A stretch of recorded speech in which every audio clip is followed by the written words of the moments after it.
اس وقت P S P کے chairman مصطفی کمال press conference کر رہے ہیں. سب کو السلام علیکم. آج کی یہ پریس کانفرنس بہت اہم ہے اور ہم نے کچھ اسٹریٹجک ڈیسیجنز لیے ہیں اور اللہ کا شکر ہے کہ یہ ٹائم آ گیا ہمارے اوپر. امتحان کی گھڑیاں ختم ہوئیں، فیصلے کا وقت آ گیا ہے اور آج میں نے کچھ اہم اعلانات کرنے ہیں. جیسا کہ آپ تمام پاکستانیوں کو، میڈیا کے دوستوں کو پتہ ہے کہ آج صبح 5:30 بجے سے پھر ایک نیا ڈرامہ، ایک دفعہ پھر ایک نیا ڈرامہ کیا گیا فاروق ستار کی جانب سے، اور ایک ہارے ہوئے انسان، ہارے ہوئے آدمی نے پھر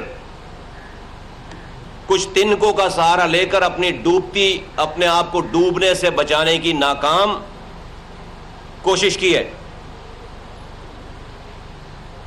آج میں آپ کے سامنے چند حقائق رکھوں گا.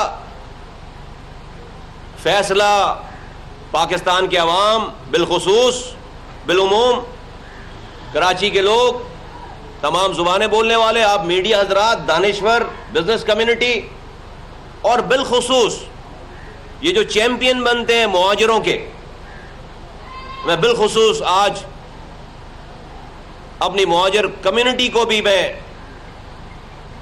کے سامنے کچھ سوال چھوڑوں گا.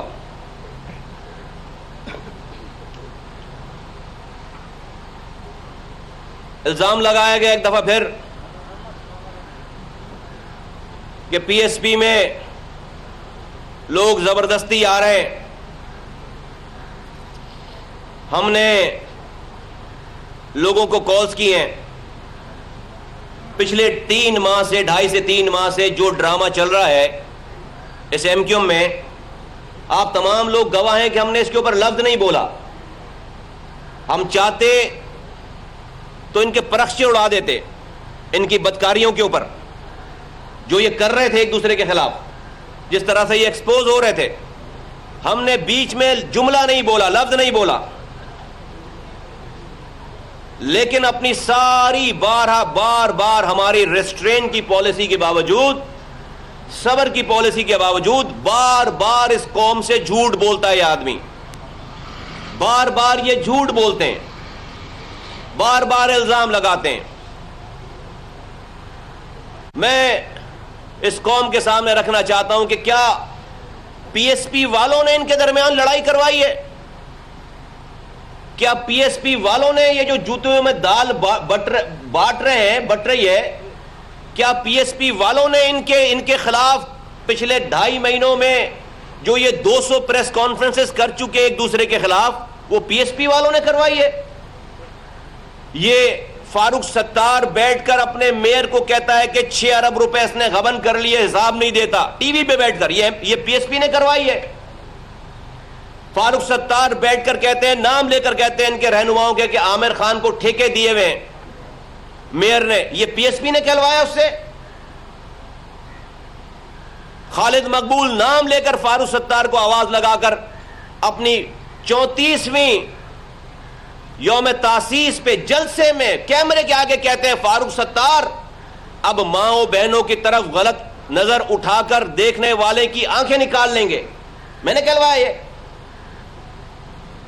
34 سالوں سے. اس کا مطلب ہے تم ماں و بہنوں کی طرف غلط نگاہ سے دیکھتے تھے بغیر تو اب 34 سالوں کے بعد تمہیں خیال آیا کہ تم اب ماں و بہنوں کو مائیں اور بہنیں سمجھو گے. یہ میں نے کہلوایا ان سے. 34 سالوں کے بعد یہ خالد مقبول کھڑے ہو کر کہہ رہے ہیں فاروق ستار کا نام لے کر کہ اب پارٹی میں ماں جبینوں کی گنجائش نہیں ہے. یہ میں نے کہلوائی یہ بات، پی ایس پی نے کہلوائی یہ بات. پھر اس کے بعد انہوں نے اپنی اپنی پارٹی الگ بنا لی, اپنی اپنی رابطہ کمیٹی الگ بنا لی, انہوں نے ان کو نکال دیا, انہوں نے ان کو نکال دیا. یہ ہم نے کروایا. پھر یہ الیکشن کمیشن میں چلے گئے ایک دوسرے کے خلاف. وہ پی ایس پی نے کروائی ان سے یہ چیز. پھر اس کے بعد یہ ہائی کورٹ چلے گئے ایک دوسرے کے خلاف. وہ پی ایس پی نے کروائی ان سے یہ چیز. سینٹ کے الیکشن میں یہی فاروق ستار کھڑے ہو کر کہتے تھے کہ ہم 4 سیٹیں جیتیں گے. آن ریکارڈ ہے. کہتے تھے نہیں کہتے تھے بھائی؟ ہاں سر ہلاؤ ذرا. کہتے تھے نہیں کہتے تھے؟ آپ لوگوں کے سامنے, میڈیا والوں کے سامنے, ریکارڈ پہ, کہ ہم 4 سیٹیں جیتیں گے. ٹکڑے ٹکڑے ہو گئے, رسوا ہو گئے. ایک سیٹ بمشکل آئی ہے منتیں کر کے. ہم نے کروایا یہ سب کچھ. یہ ہم نے کروایا سب کچھ. یہ ان کے لوگ ایک ایک کر کے ان کو چھوڑتے چلے گئے. یہ پی ایس پی نے کروایا. پھر انہوں نے الگ الگ یوم تاسیس ایک ہی دن قبضہ کی ہوئی پارٹی پہ, الطاف حسین کی پارٹی پہ یہ یوم تاسیس. پارٹی کو بنے ہوئے ان کو ایک سال کا ٹائم ہوا ہے. یوم تاسیس یہ 34ویں منا رہے ہیں. ایک سالگرہ یہ 34ویں منا رہے ہیں. بنے ہوئے ان کو 1 سال ہوا ہے. الگ الگ جلسے کر رہے ہیں 2,000-2,500 ہزار لوگوں کو لے کر. یہ ہم نے کروایا. ایک دوسرے کے خلاف تقریر کر رہے ہیں, ہم نے کروایا. پھر الیکشن والے دن, سینٹ کے الیکشن والے دن, فاروق ستار انیس قائم خانی کو کال کر کے منتیں کرتے رہے دن بھر کے ہمیں 2 ووٹ دے دو, 2 ووٹ دے دو. اور بادر آباد والوں کے خلاف جو ہے وہ پورا تبرہ پڑا انہوں نے کہ وہ کتنے برے ہیں. 2 ووٹ ٹسوری کو دے دو. اس وقت تمہیں خیال نہیں آیا کہ ہم کون لوگ ہیں؟ اس وقت فاروق ستار تمہیں خیال نہیں آیا ہم کون لوگ ہیں؟ پھر اپنے ہر پروگرام میں کال کر کے کہتے ہیں انیس قائم خانی کو کہ تھوڑے سے اپنے کارکنان بھیج دیں, ہمیں بادر آباد والوں کو گرانا ہے. تمہیں خیال نہیں آیا اس وقت؟ فون ریکارڈ جھوٹ نہیں بولتے. انیس قائم خانی کا فون لو اور اس کو چیک کرواؤ کہ کال آئی ہے یا کال گئی ہے. کالیں ہمارے پاس آتی ہیں یا کال یہاں سے جاتی ہے. پھر اس کے بعد ابھی 24 مارچ کو 26 مارچ کو ان کا پہلا ڈیسیجن آیا نا الیکشن کمیشن والا. 26 کو ڈیسیجن تھا کہ پتنگ کس کی ہوگی اور ایم کیو ایم کس کی ہوگی. 24 مارچ کو فاروق ستار کال کرتے ہیں انیس قائم خانی کو کہ مجھے آپ سے